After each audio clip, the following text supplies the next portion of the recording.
Varicose veins కి సరైన చికిత్స కోసం సంప్రదించండి ఎవిస్ హాస్పిటల్.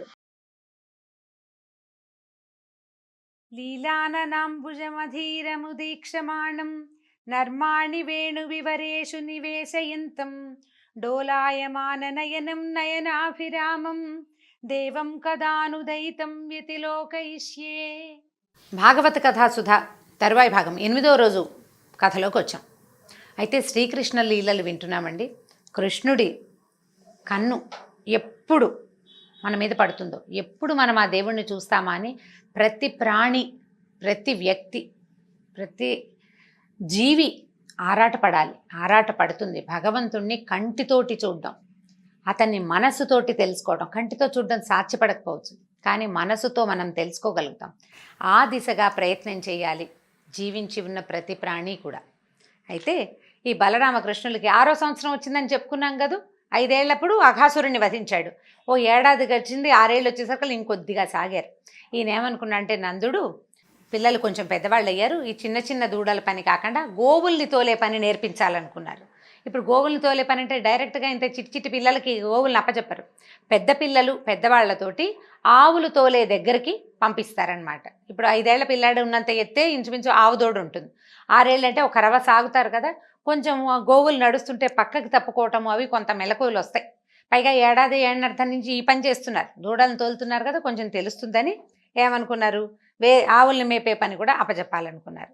అక్కడి నుంచి తమ మిత్రులతోటే కలిసి ఈ మొదటున్న గుంపులోనే ఇంకా కొంచెం చిన్న పిల్లలనేమో దూడల దగ్గర నుంచి కాస్త పెద్ద పిల్లలతోటి ఏరి తమ రాజకుమారుడి అన్నయ్యని ఇద్దరిని పంపించారనమాట. క్రమంగా గోపాలనలో మెలకువలు నేర్చుకుంటున్నారు.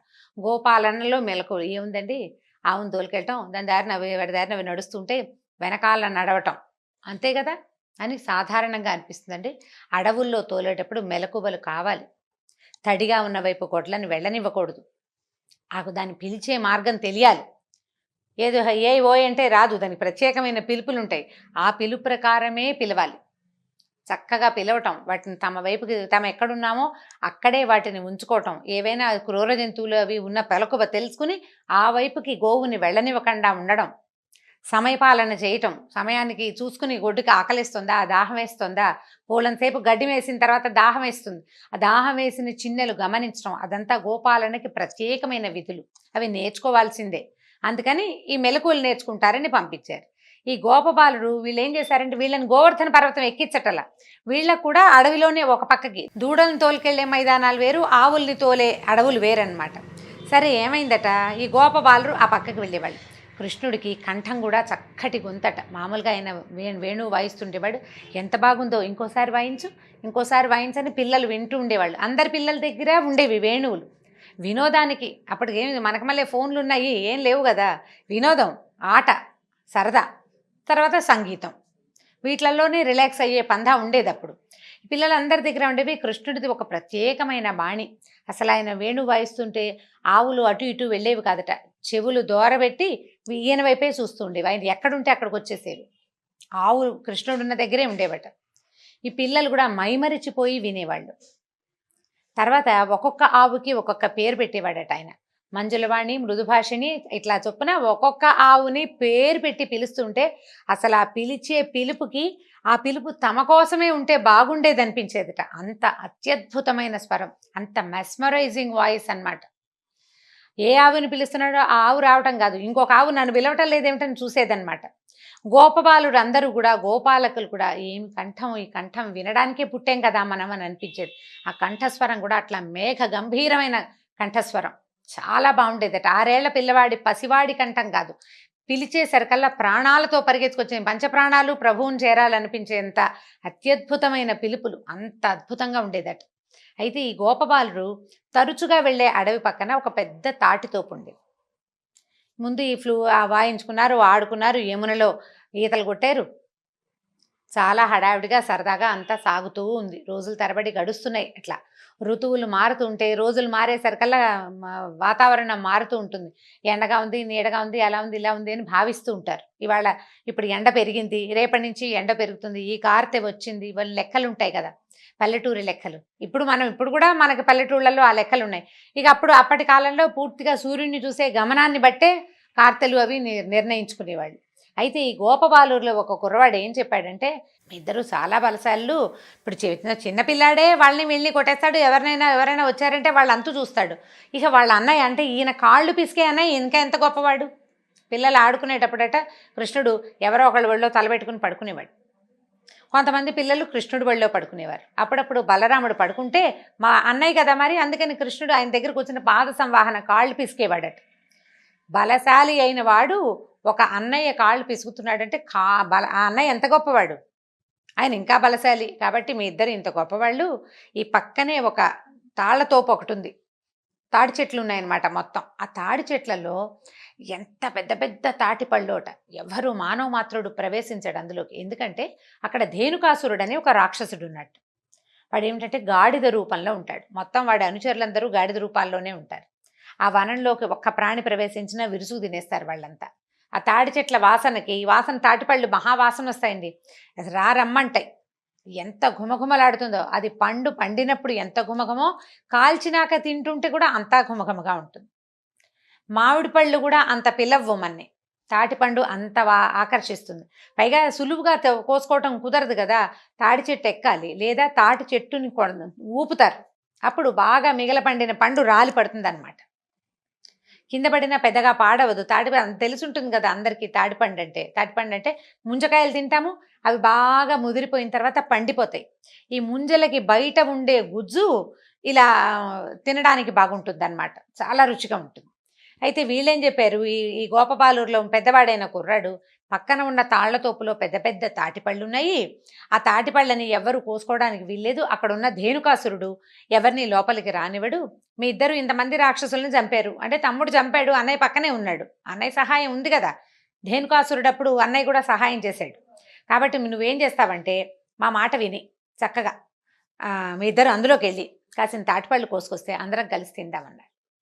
ఇది బాగానే ఉంది కదా, తాటిపళ్ళు తేవాలంటే సరే కృష్ణుడు అన్నాడు, భయానికి ఏముంది, అందరం వెళ్దాం పదండి, ఎవరు వస్తారో చూద్దాం అనేసరికి ఉత్సాహంగా ఉంది వీళ్ళకి.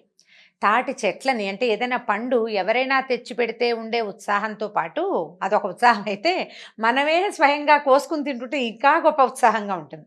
పిల్లలందరూ కొంతమంది పెద్ద పెద్ద పిల్లలంతా బయలుదేరారు, చిన్న పిల్లలు ఇక్కడే కూర్చున్నారు చద్దెనాలు ఆరగిస్తూ. సరే వీళ్ళంతా లోపలికి వెళ్ళేసరికల్లా ఏమైంది, లోపలికి వెళ్ళేసరికి పెద్ద పెద్ద తాడి చెట్లు చాలా పెద్దవి. ఈయన ఏం చేశాడట, ఒక్క తన్ను తన్నేట బలరాముడు ఒక చెట్టుని, తన్నేసరికల్లా జల జల జలమని తాటిపళ్ళు పడ్డాయి. పైనుంచి ఏదైనా కిందకి పెడితే పెద్ద మోత అవుతుంది చూడండి, శబ్దం అవుతుంది కదా. పైగా ఈ తన్నిన తాడి చెట్టు, దానికి ఆకులు ఇట్లా బయటికి విస్తారంగా బయటకు వస్తాయి కదా, పక్కనున్న తాటి చెట్టుకు తగిలేసరికల్లా ఈ ఆకుల మోత కూడా చాలా పెద్ద మోత. ఈ పెద్ద మోత అయ్యేసరికల్లా ధేనుకాసురుడు పరిగెత్తుకుంటూ వచ్చేసాడట.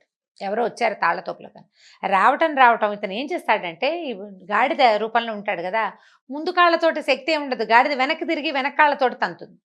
వెనక్కి తిరిగి ఈ బలరాముడిని తన్నబోయాడట. ఎప్పుడైతే వెనక్కి తిరిగి కాళ్ళు తన వైపు లేచాయో బలరాముడు ఊరుకుంటాడు. ఈయన ఏం చేస్తాడు, అంతకంటే వేగంగా కదిలి 2 కాళ్ళని ఒక చేత్తో పట్టుకున్నాడట. ఇట్లా పట్టుకోవటం ఏమిటి, గాల్లో గిర గిర గిర గిర తిప్పేశాడు. అపరిమితమైన బలశాలి బలరాముడు, చాలా బలంగా ఉంటాడు. 6 ఏళ్ల పిల్లాడంటే ఎంత ఉంటాడు, గాడిదంత ఎత్తుంటాడేమో అంతే, అయినా పట్టుకున్నాడు. ఈ తిప్పేసరికల్లా ఈ తిప్పిన విసురుకే అతని ప్రాణం పోయింది. ఈ చేతిలో ఉన్నటువంటి రాక్షసుడి శరీరాన్ని ఒక తాడు చెట్టుకేసి విసిరి కొట్టాడట. కొట్టేసరికల్లా ఆ తాడు, ఇతని మహాకాయం ఇది వెళ్ళి తగలంగానే ఆ తాడి చెట్టు విరిగి పక్క తాడి చెట్టు మీద పడింది. పళ్ళు జలజలా రాలినాయి. ఇది పోయి 2వ చెట్టు, ఆ 2వ చెట్టు పోయి 3వ చెట్టు మీద పడి వరుసగా ఒక చెట్టు మీద ఒక చెట్టు పడి చెట్లన్నీ కూలిపోయింది. ఈ గలాభాకి ఎప్పుడైతే ఈ చావు కేక పెట్టిన రాక్షసుడు కాళ్ళు పట్టుకుని తిప్పేసరికల్లా వాడు కామ్గా ఎందుకుంటాడు, పెద్ద పెద్ద కేకలు పెట్టాడు. గాడిద ఓండ్ర పెడుతుంది కదా, ఆ ఓండ్ర అది కూడా చావు కేకలాగా వినపడేసరికి ఆ లోపల ఉన్న రాక్షసులందరూ గాడిదల రూపాల్లో బయటకు వచ్చేసారు. వస్తే ఇంకేముంది, ఇద్దరు కలిసి దొరికిన వాడిని దొరికినట్టు కొట్టారు. కృష్ణుడు బలరాముడు కూడా. ధేనుకాసురుడు బలరాముడి చేతిలోనే మరణించాడు. ఆ తర్వాత ఇదేమిది, తాడి చెట్టు పోయి ఇంకో దాని మీద పడింది. వరుసగా ఒక్కో చెట్టు పడిపోయినాయి. వీళ్ళంతా వచ్చిన వాళ్ళని ఇద్దరు వాళ్ళ మీద పడ్డ. వీళ్ళకి ఏంటంటే వాటికి వచ్చింది గాడిదలు కాబట్టి వెనక్కి తిరిగి వెనకాళ్లతోటే యుద్ధం చేయగలవు. ఆ కాళ్ళు ఎత్తినప్పుడు తమ కాళ్ళని ఎవడైనా పట్టుకుంటున్నారేమో వెనకాల ఉన్నవాడు అనే ధ్యాస ఉండదు, వాటికి తెలీదు. ఈ కాళ్ళతో తనగలవు. ఇక వెనక్కి తిరిగిన ప్రతి గాడిద కాళ్ళు పట్టుకోవటము, విసిరి కొట్టేయటమే వీళ్ళు. తాడి చెట్లన్నీ విరక్కొట్టేశారు. మొత్తం తాటి చెట్ల మీద ఉన్న పళ్ళన్నీ కింద పడిపోయినాయి. మొత్తం తాటి చెట్లు ఒకదాని మీద ఒకటి పడితే ఉంది, తలకాయలు విరిగిపోతాయి కదా. తాళ్లవనం ఖాళీ అయిపోయిందట. ఇక ఈ కనబడిన పళ్ళు పిల్లలు కాల్చుకుని తిన్నారు, పచ్చివి తిన్నారు, మోసుకొచ్చారు. కొన్ని గోవుల మీద వాటిని మోయండి ప్లీజ్ అని బతిమలాడి కొన్ని ఆవుల మీద కూడా వేసుకుని ఇళ్ళకు కూడా తెచ్చుకున్నారు. ఈ రకంగా ధేనుకాసురుని సంహరించేశారు ఇద్దరు కలిసి. ఆ తర్వాత ఏం జరిగిందంటే, యమునా నదీ తీరంలో ఒక లోతైన మడుగుందట. రోజులు గడుస్తున్నాయి ఇట్లాగే. పొద్దున్న నుంచి సాయంకాలం దాకా అడవుల్లో తిరుగుతారు, ఇంటికి వస్తారు. తల్లులు చక్కగా పిల్లలు రాగానే సాయంత్రాలు శుభ్రంగా అంటే బురదలో తిరిగొచ్చారు, మట్టిలో తిరిగొచ్చారని ఒంటికి నూనె రాసి చక్కగా స్నానాలు చేయించి వేడి వేడి అన్నాలు తినిపించి పెందరాళ్ళే పడుకోబెడతారు. వీళ్ళు పొద్దున్నే లేవటం, మళ్ళీ ఏముంది, మళ్ళీ ఆవునో దూడనో తోలుకుని ఊళ్ళో ఉన్న పిల్లలందరూ బయటికి వెళ్ళిపోవటం. తల్లులు ఇళ్లలో పని చేసుకునేవాళ్ళు. సాయంకాలం అయ్యేసరికి మళ్ళీ వెనక్కి తిరిగి వెళ్ళేవాళ్ళు. ఇది రోజుకొకటి జరిగిందని చెప్పబడటం లేదండి. అట్లా కొద్ది రోజులు గడిచికంత ప్రశాంతంగా పిల్లల ఆటపాట అన్నీ ఆడుకుంటూ వీళ్ళు హుషారుగా ఉంటారు. మధ్యలో ఒక ఉత్పాతం జరుగుతూ ఉంటుందన్నమాట. అయితే ఏమైందట, ఈ యమునా నదీ తీరంలో ఒక లోతైన మడుగుందట. వీళ్ళు యమునకి దగ్గరలో ఉన్నారు కదా, అంటే నదీ తీరంలో మడుగు ఉండటం ఏమిటంటే, ఈ నదీ పరివాహక ప్రాంతాల్లో చెరువులు ఏర్పడతాయి. సాధారణంగా ఏం చేస్తారంటే, చెరువులు కొంచెం ఊళ్ళకి దగ్గరగా తవ్వుకుని ఈ నది నుంచి కాలువలు ఏర్పరచుకుని కాలువలో నుంచి నీళ్లు ఆ చెరువుల్లోకి పారేటట్టు, ప్రతిసారి నది దాకా రావక్కర్లేకుండా అన్నమాట. ఇట్లా మానవ నిర్మితాలైన మడుగులుండేవి. కొన్ని సహజంగా వానలు పడ్డప్పుడు గుంటలు ఏర్పడి క్రమంగా అవి మడుగుల్లాగా ఫామ్ అయ్యేవి. అట్లా ఏర్పడిన ఒక మడుగుందట. ఆ మడుగులో కొన్ని విషసర్పాలు ఉన్నాయట కొంతకాలంగా. అదేంటంటే, ఆ మడుగులో నీళ్లు విషమయంగా ఉంటుంది. ఎప్పుడు చూస్తే తుక ఉడుకుతున్నట్టు ఉంటుంది. అంతా విషమేట దాని నిండా. దాని దగ్గరికి ఎవ్వరూ వెళ్ళరు. జంతువులకి వాటికి స్పష్టంగానే తెలుసు. అయితే ఈ పరీక్షణ్ మహారాజుకి సుఖమహర్షి చెప్తున్నాడు, కృష్ణుడు ఆ మడుగులో నీళ్ళని శుభ్రం చేశాడు, అక్కడున్న సర్పాలని తరిమేశాడు, ఆ నీటిని పానయోగ్యంగా తయారు చేశాడు అని చెప్పేసరికల్లా పరీక్షిత్తుకి సందేహం వచ్చింది. ఎలా? మామూలుగా పెద్ద పెద్ద చెరువుల్లోనూ వాటిలోనూ ఏవో 2-3 పాములు ఉంటాయి. అవేవో ఉన్న కప్పలనో చేపలనో పురుగులనో తినడానికి, నతగుళ్ళని వాటిని తినడానికి వస్తాయి. కానీ ఒక మడుగే పూర్తిగా సర్పాలకి ఆలవాలంగా ఎలా అయ్యింది, ఎలా విషతుల్యం అయిపోయింది, అక్కడ ఉన్న నీరు విషతుల్యం అయిపోయింది అంటే ఏదో ఒక చుక్క వేస్తే కాదు కదా, మడిగెడు నీళ్ళలో ఇంత విషం వేస్తే కాదు, దాని నిండా అది ఎంత ఉందో ఎత్తుకు ఎత్తు విషం ఉంటేనే విషతుల్యం అయిపోతుంది. ఎలా జరిగింది అని అడిగితే ఈయన చెప్తున్నాడు సుఖ మహర్షి, ఆ మడుగులో కాళీయుడనే మహాసర్పం తన పరివారంతో నివాసం ఉండేది. వాటి విషం చేత నీరు మరుగుతోందనిపించేదట. తర్వాత ఆ నీటి స్పర్శ తగిలినా, ఆ నీళ్ల మించి వచ్చే గాలి తగిలినా ఏ జీవి బతికేది కాదట, బతకదు. ఆ సమీపంలో వచ్చే జంతువులు, ఆ పైన గాల్లో ఎగిరే పక్షులు కూడా ప్రాణం పోయి పడిపోయేవి. అక్కడి నుంచి చుట్టుపక్కల ఉన్న చెట్లన్నీ ఆ వేడి గాలికి అన్నీ చచ్చిపోయేవట. మొక్కలు కూడా ఉండేవి కాదు పెద్దగా, ఏవో మొండి చెట్లు 1-2 ఉండేవి తప్పిస్తే చిన్న పొన్న ఏమీ లేదు. అసలు పచ్చదనమే లేదు. మామూలుగా నీరున్న చోట ఎంత పచ్చగా ఉండాలి, కానీ పచ్చదనం లేదు. విషం వల్ల అది కాళీయుడనే సర్పానికి ఆలవాలంగా అయ్యింది అని ఆ మడుగు గురించి చెప్తున్నాడు.